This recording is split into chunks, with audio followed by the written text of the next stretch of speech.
اور ایک تعبیل یہ ہے کہ کسی آیت کو، کسی حدیث کو اپنے مذمومہ تراشیدہ باطل عقیدہ کے اس بات پر فٹ کرنا، کھینچا تانی کر کے، اور وہ فٹنگ بھی ایسی کہ دوسری نصوص کے بھی خلاف یا قواعد عربیت کے خلاف یا اصول اسلام کے خلاف. تو ایسی تعویل وہ تعویل باطل ہے، اور یہ جو تعویل باطل ہے یہ آدمی کو کفر سے نہیں بچا سکتی. یہ تعویل عذر نہیں. دوسری غلطی جہاں یہ ہوتی ہے کہ جو آدمی نص قطعی و دلالت کا مضمون نہیں مانتا، لوگ کہتے ہیں کہ اس کو کافر نہ کہو. کیوں؟ مفتی صاحب کہتے ہیں مؤول ہے،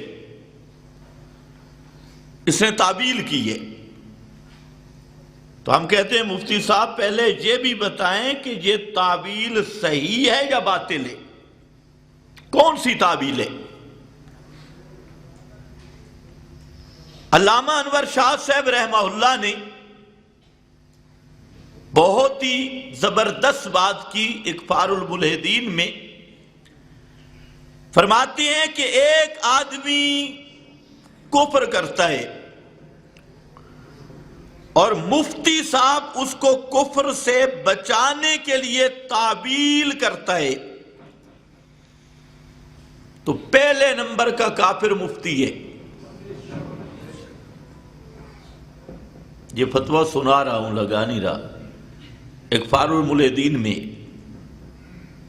کہ وہ مؤول بعد میں کافر ہے اور اس کی تعویل کرنے والا مفتی پہلے کافر ہے. تو آج اکثر لوگ اس مغالطہ میں ہیں، خصوصاً کراچی کے جو مفتیان کرام اور اکثر فارمی،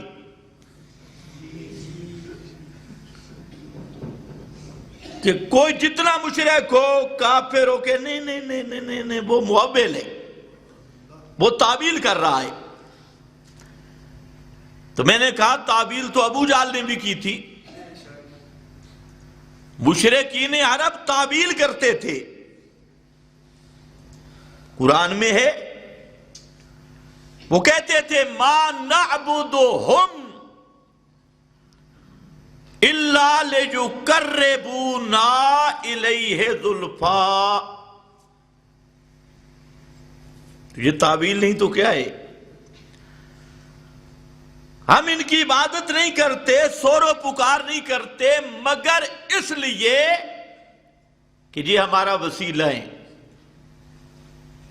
یقربونا الی اللہ زلفا، اللہ کے ہمیں قریب کرتی ہے. اور دوسرے مقام پہ وَيَعْبُدُونَ مَا لَا يَنْفَعُهُمْ وَلَا يَضُرُّهُمْ. آگے کیا ہے؟ وَيَقُولُونَ یہ تعبیل ہے. کرتے ان کی عبادتیں جو نفع نقصان کے مالک نہیں. اور تعبیل کیا ہے؟ یقولون ہؤلاء شفاؤنا عند اللہ، یہ ہمارے اللہ کے ہاں سفارشی ہے، ہمارے کام کر دیتے ہیں. تو مشرکین عرب نے کیا کی؟ تعبیل. لیکن اس تعبیل کے باوجود واجب القتل ٹھہرے. نبی مکرم صلی اللہ علیہ وسلم نے ان کو قتل کیا، صحابہ نے ان کو قتل کیا.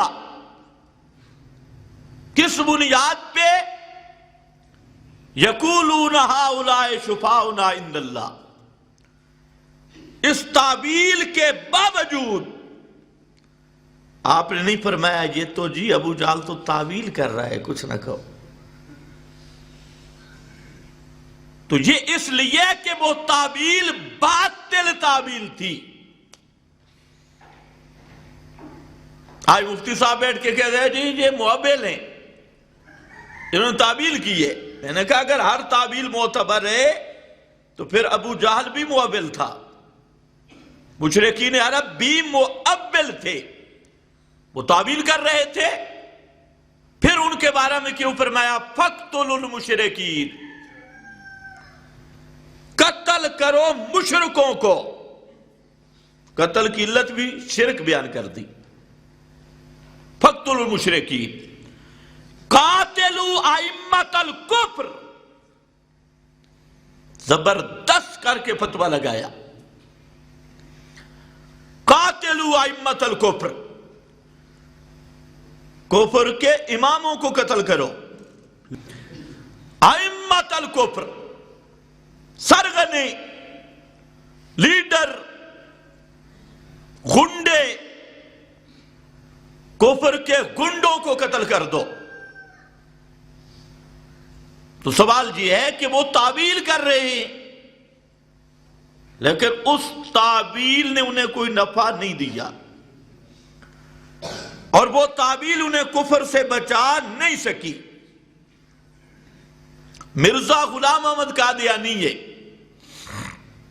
آپ لوگوں کا کیا فتویٰ ہے، مسلمان تھا یا کافر؟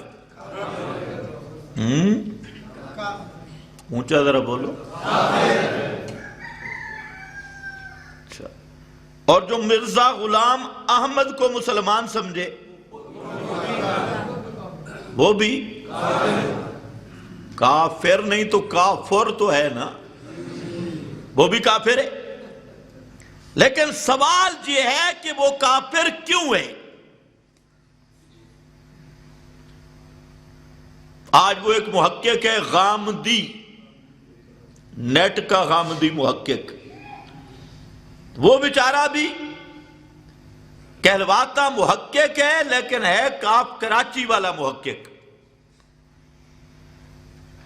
یا کاف کابل والا۔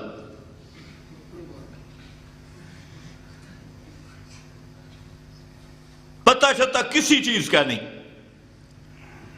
اور یہ جو سٹوڈنٹ ہیں کالج کے، یونیورسٹیوں کے، ان کا وہ امام بنا ہوا ہے، دین کا کچھ پتہ نہیں۔ وہ کہہ رہا تھا مرزا غلام احمد قادیانی کو ہم کافر نہیں کہتے اس لیے کہ وہ تعویل کر رہا ہے، وہ معوّل ہے۔ جیسے ہم مرزا کو کافر نہیں کہیں گے، نبی بھی نہیں مانیں گے اور کافر بھی نہیں کہیں گے۔ یہ اس غامدی کی تحقیق ہے۔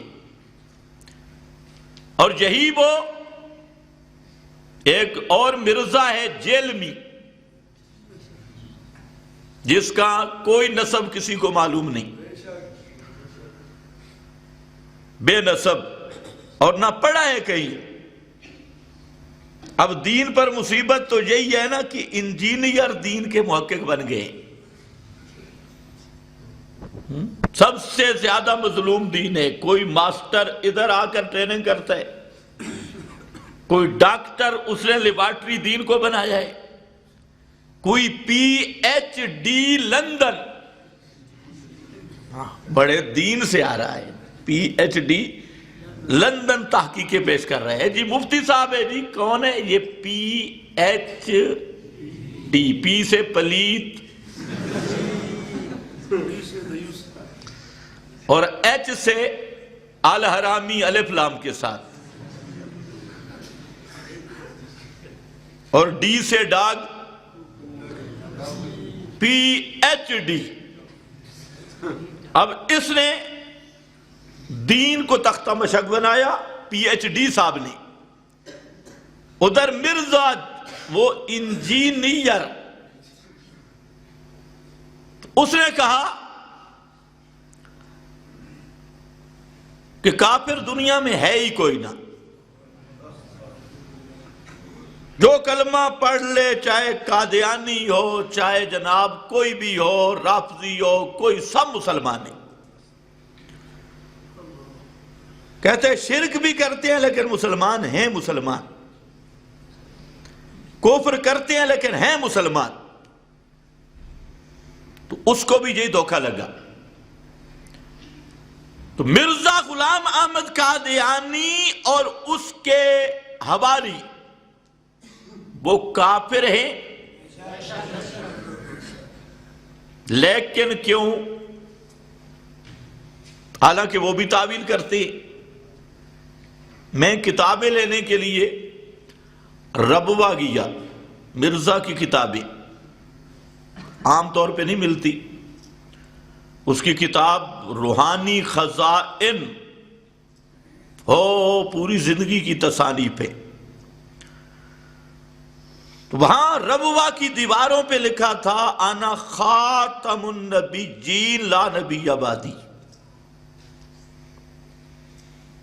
اور یہ آیت بھی تھی ولیکن رسول اللہ ہے وخاتم النبیین، ان کے دفتر میں بھی لکھا تھا۔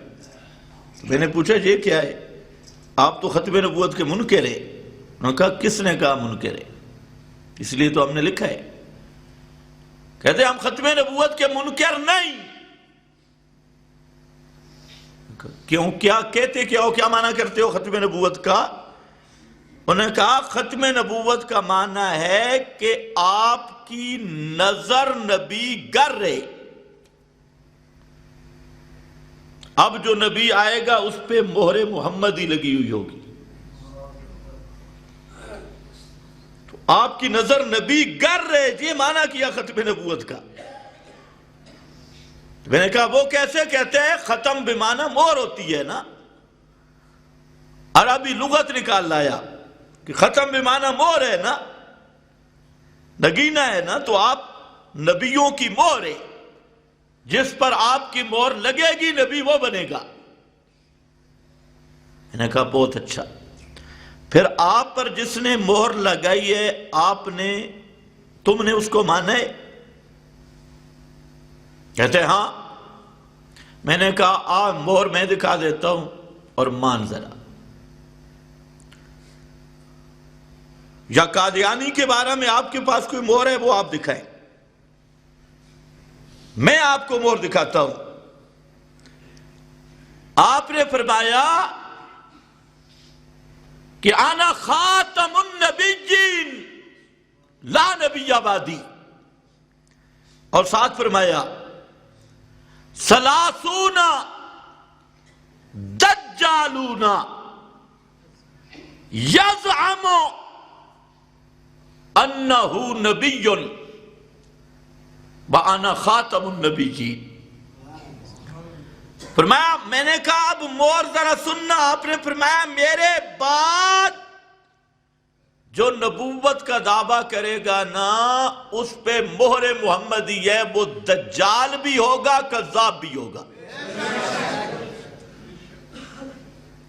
یہ ہے مہر محمدی۔ اب مانو کہ قادیانی نے دعویٰ کیا تو وہ دجال بھی ہے کذاب بھی ہے،